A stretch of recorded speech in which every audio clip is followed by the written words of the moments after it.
Hi hello ನಮಸ್ಕಾರ. ಇದು TV9 digital special. ನಾನು ಪ್ರತಿಮಾ ಭಟ್. ಸರ್ವಾಧಿಕಾರಿಗೆ ಸಾವು, ಇದು ಇರಾನ್ನಲ್ಲಿ ಕೇಳಿ ಬರ್ತಾ ಇರುವಂತಹ ಕೂಗು. ಅಲ್ಲಿ ಖಮೇನಿ ಆಡಳಿತ ಅಂತ್ಯ ಆಗತ್ತಾ? ಇರಾನ್ನಲ್ಲಿ ಕ್ರಾಂತಿ ಆಗ್ತಾ ಇದೆ. ಅಲ್ಲಿನ ಮಶಾದ್ ನಗರವನ್ನ ಹೋರಾಟಗಾರರು ವಶಕ್ಕೆ ತೆಗೆದುಕೊಂಡಿದ್ದಾರೆ ಅಂತಂದ್ರೆ ಏನಾಗ್ತಾ ಇದೆ? ಇರಾನ್ ಭವಿಷ್ಯ ಏನು?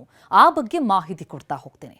ಇರಾನ್ನಲ್ಲಿ ಹಣದುಬ್ಬರ, ಬೆಲೆ ಏರಿಕೆ ವಿರುದ್ಧ ಆರಂಭವಾದಂತಹ ಹೋರಾಟ ಸರ್ವೋಚ್ಚ ನಾಯಕ ಸೈಯದ್ ಅಯತೊಲ್ಲಾ ಅಲಿ ಖಮೇನಿ ಆಡಳಿತದ ವಿರುದ್ಧ ತಿರುಗಿಬಿದ್ದಿದೆ. ಸರ್ವೋಚ್ಚ ನಾಯಕ ಮತ್ತು ಅಧ್ಯಕ್ಷರು ಸೇರಿದಂತೆ ಇಡೀ ಆಡಳಿತ ವ್ಯವಸ್ಥೆ ಬದಲಾಗಬೇಕು ಎನ್ನುವಂತಹ ಕೂಗು ಕೇಳಿ ಬರ್ತಾ ಇದೆ. ಸರ್ವಾಧಿಕಾರಿಗೆ ಸಾವು ಎನ್ನುವಂತಹ ಘೋಷಣೆಗಳು ಎಲ್ಲೆಡೆ ಮೊಳಗ್ತಾ ಇವೆ.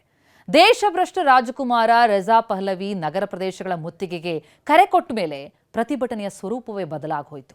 ಟೆಹರಾನ್, ಮಶಾದ್ ದಾಟಿ ಕುರ್ದಿಶ್ ಪ್ರಾಂತ್ಯಕ್ಕೂ ಕೂಡ ಹೋರಾಟ ವ್ಯಾಪಿಸಿದೆ. ನಾವು ಕಳ್ಕೊಳ್ಳೋದು ಏನೂ ಇಲ್ಲ. ನಮ್ಮ ಹೋರಾಟ ಕೇವಲ ಬೀದಿಗಿಳಿಯೋದಲ್ಲ, ನಗರ ಕೇಂದ್ರ ಪ್ರದೇಶಗಳನ್ನ ವಶಪಡಿಸಿಕೊಳ್ಳೋದು ಮುಂದಿನ ಗುರಿ ಎನ್ನುವಂತಹ ಘೋಷಣೆಯನ್ನ ಮೊಳಗಿಸಿದ್ದಾರೆ. ಪ್ರತಿಭಟನಾ ಸ್ವರೂಪ ಖಮೇನಿ ಆಡಳಿತ ಅಂತ್ಯಗೊಳಿಸುವತ್ತ ಸಾಗಿದೆ. ಖಮೇನಿ ಆಡಳಿತ ವಿರುದ್ಧದ ಯುವಜನರ ಹೋರಾಟ 3ನೇ ವಾರಕ್ಕೆ ಕಾಲಿಟ್ಟಿರೋದು. ಪ್ರತಿಭಟನಾಕಾರರನ್ನ ಹತ್ತಿಕ್ಕೋದಕ್ಕೆ ಏನು ಕಾರ್ಯಾಚರಣೆ ನಡೆಸಲಾಯಿತು, ಅದರಲ್ಲಿ 217 ನಾಗರಿಕರು ಮೃತಪಟ್ಟಿದ್ದಾರೆ, ಸಾವಿರಾರು ಮಂದಿ ಗಾಯಗೊಂಡಿದ್ದಾರೆ. ಖಮೇನಿ ಆಡಳಿತದ ವಿರುದ್ಧ ಹೋರಾಟದಲ್ಲಿ ಮಹಿಳೆಯರು ಸಿಗರೇಟ್ ಹಚ್ಚೋ ಮೂಲಕ ಪ್ರತಿಭಟನೆಗೆ ಹೊಸ ಸ್ವರೂಪ ಕೊಟ್ಟಿದ್ದಾರೆ. ಖಮೇನಿ ಫೋಟೋಗಳಿಗೆ ಹಚ್ಚಿದಂತಹ ಬೆಂಕಿಯಿಂದ ಸಿಗರೇಟ್ ಹಚ್ಕೊಳ್ಳೋ ಮೂಲಕ ಧಾರ್ಮಿಕ ಆಡಳಿತವನ್ನು ಕೂಡ ವಿರೋಧಿಸಿದ್ದಾರೆ. ರಾಜಧಾನಿ ಟೆಹರಾನ್, ಮಕಾಡ್ ಸೇರಿದಂತೆ ದೇಶವ್ಯಾಪಿ ಹೋರಾಟ ತೀವ್ರ ಆಗ್ತಾ ಇದೆ. ಇನ್ನು ಸಂಪರ್ಕ ವ್ಯವಸ್ಥೆ ಸಂಪೂರ್ಣ ಕಡಿತಗೊಂಡಿದ್ರೂ ಕೂಡ ಪ್ರತಿಭಟನೆ ವ್ಯಾಪಕ ಸ್ವರೂಪವನ್ನು ಪಡೆದುಕೊಳ್ತಾ ಇದೆ. ಕಮ್ಯುನಿಕೇಷನ್ಗೆ ಅಲ್ಲಿ ಅವಕಾಶವನ್ನು ಮಾಡಿಕೊಳ್ಳಲಾಗ್ತಾ ಇಲ್ಲ. ಆದರೂ ಹೋರಾಟ ಕಡಿಮೆ ಆಗ್ತಾ ಇಲ್ಲ. ರಾತ್ರಿಯಿಡೀ ಕಾರ್ಯಾಚರಣೆ ನಡೆಸಿತು ರೆವಲ್ಯೂಷನರಿ ಗಾರ್ಡ್ ಪಡೆ. ಹೋರಾಟಗಾರರ ಮೇಲೆ ಮನ ಬಂದಂತೆ ಗುಂಡಿನ ದಾಳಿ ನಡೆಸಿತು. ಚೆಹರಾಸ್ನ 4 ಆಸ್ಪತ್ರೆಗಳಲ್ಲಿ 217 ಮಂದಿ ಮೃತಪಟ್ಟರು ಎನ್ನುವಂತಹ ವರದಿ ಮಾಧ್ಯಮಗಳಲ್ಲಿ ಕಂಡು ಬರ್ತಾ ಇದೆ. ಆದರೆ ಇರಾನ್ನ 2ನೇ ಅತಿ ದೊಡ್ಡ ನಗರ ಮಶಾದ್ ಹೋರಾಟಗಾರರ ವಶವಾಗಿದೆ. ಭದ್ರತಾ ಪಡೆಗಳು ಪಲಾಯನ ಮಾಡಿವೆ ಅಂತ ವರದಿಯಾಗ್ತಾ ಇದೆ. ತುರ್ಕೆನಿಸ್ತಾನ್ ಮತ್ತು ಅಫ್ಘಾನಿಸ್ತಾನ್ ಗಡಿಗೆ ಹೊಂದಿಕೊಂಡಿರುವಂತಹ ಈ ಮಶಾದ್ ಪ್ರದೇಶದ ಜನಸಂಖ್ಯೆ ಇದೆಯಲ್ಲ 40 ಲಕ್ಷ.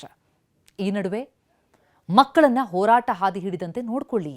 ವಿದೇಶಿ ಶಕ್ತಿಗಳ ಪಿತೂರಿಗೆ ಬಲಿಯಾಗಿ ಮಕ್ಕಳು ಪ್ರತಿಭಟನೆ ಹಾದಿ ಹಿಡಿದು ಬಿಟ್ರೆ ಮನೆಗೆ ಮರಳೋದೇ ಅನುಮಾನ ಆಗತ್ತೆ ಅಂತ ಸೇನಾಧಿಕಾರಿಗಳು ಅಲ್ಲಿನ ಪೋಷಕರಿಗೆ ಎಚ್ಚರಿಕೆ ಕೊಡ್ತಾ ಇದ್ದಾರೆ.